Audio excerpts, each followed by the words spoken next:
Steve Merrick from the 12 o'clock Monday, Wednesday, Friday class.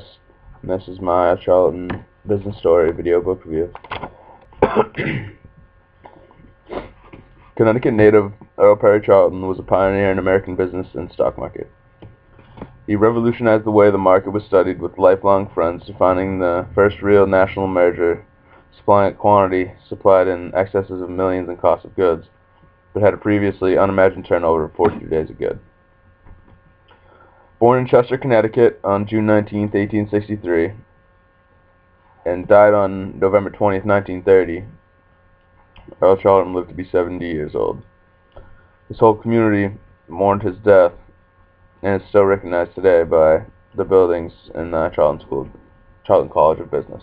His parents, James D. Charlton and mother Lydia Ladd, came to the States in 1636 over from England, and they also had two other children, John and Mary. Earl did not complete high school as he did not see the value, and he left home on his own, working in Chester as a paper boy, a cattle driver, and he worked in a small village store that was run by Thomas C. Newell, who was a distributor of pots and pans. Earl worked there for many years, and throughout his work, he most likely met Seymour Knox and brothers Frank and Charles Woolworth in his travels distributing goods by train and boat via the Erie Canal. He ended his work at the village store 8 years later when he joined Seymour Knox when they revolutionized retail with their 5 and 10 cent stores as partners. The partnership started on December 13, 1889. With the money Charlton earned working at Newell's, he was able to split the cost of opening a new 5 and 10 cent store in Fall River, Mass. Fall River would be Earl P. Charlton's homestead and headquarters for most of his venture capitalist career. The invested capital on the opening day of February 22, 1890 was just $100, and his shelves were bare by the end of the day. Both Knox and Charlton operated the store, but Knox also had to be attentive to his two stores in Buffalo, New York. The split was shared by dividing the company. Earl received the Fall River and Hartford and New Bedford, Connecticut, and Knox handled the Lowell, Mass store. Knox expanded his empire out in Midwest and acquired 20 stores in 4 years as he expanded his empire, and Earl, who already has had 3 previous stores, opened another 9 across New England before expanding his company to Canada and west of the Rocky Mountains. This was probably due to the new running railroads that could now deliver products out west. When his western expansion started booming, he sold 9 of his previous New England stores to Knox and tried to stay focused on the west. The difference between Earl's tactic and the others was his managing skills. He never put others in charge of a new store. He foresaw the whole progress of a store until he felt that the store could run smoothly and efficiently without his constant watch.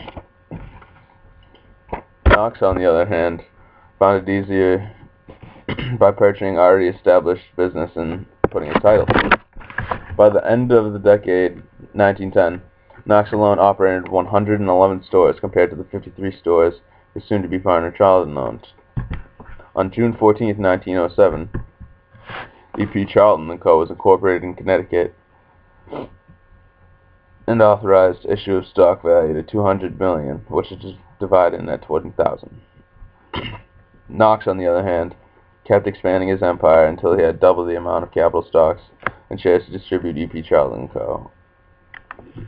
President was Earl Charlton, the Vice President was E.A. Bartle, Secretary O.F. Douglas, Treasurer was V.F. Thomas, Assistant Treasurer was I.H. Morrison. And before his merger in Los Angeles, the California store had sales revenue in excess of $300,000, which was over $100,000 more than the next closest store of Portland, Oregon. Along his expanding of Charlton & Co., he faced adversity. In 1906, the new booming location in San Francisco was completely destroyed by an earthquake.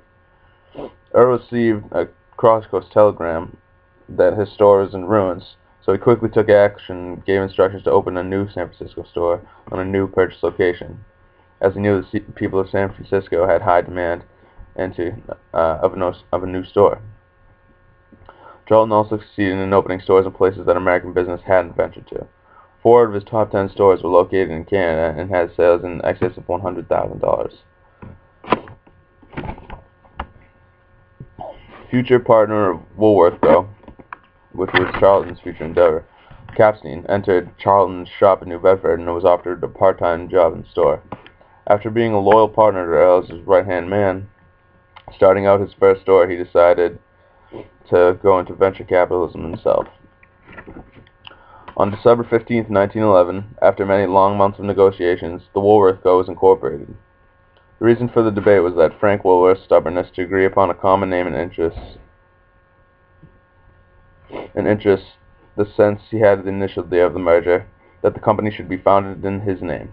The final decision was passed, and they all agreed that Frank Woolworth was the originator of the 5 and 10 cent store,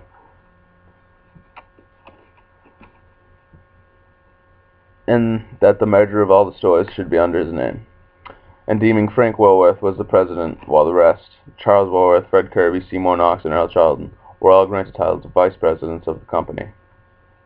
Their opinions would matter, because all 4 of them were appointed to an executive committee and board of directors. Their salaries were $10,000 annually, but this was not where the majority of their wealth lay. Each was issued 30,000 shares of stock that was constantly raising its value rapidly every day. The Woolworth Company was supplying a previously unimaginable quantity, tying up millions of its retained earnings with each purchase, but with a turnover in 43 days. The fractions of a cent every product made added up quickly. Earl continued to work and eventually settled in Fall River on Pond Meadow, where he had a beautiful 40,000 square foot home that had 24 rooms. His back lawn was so big that during the summer months he had converted it into a golf course for leisure. He then passed away on November 20th, 1930, at the age of 70, and he is remembered through the Truesdale Hospital and the Charlton Library and the Charlton College of Business. Excuse me.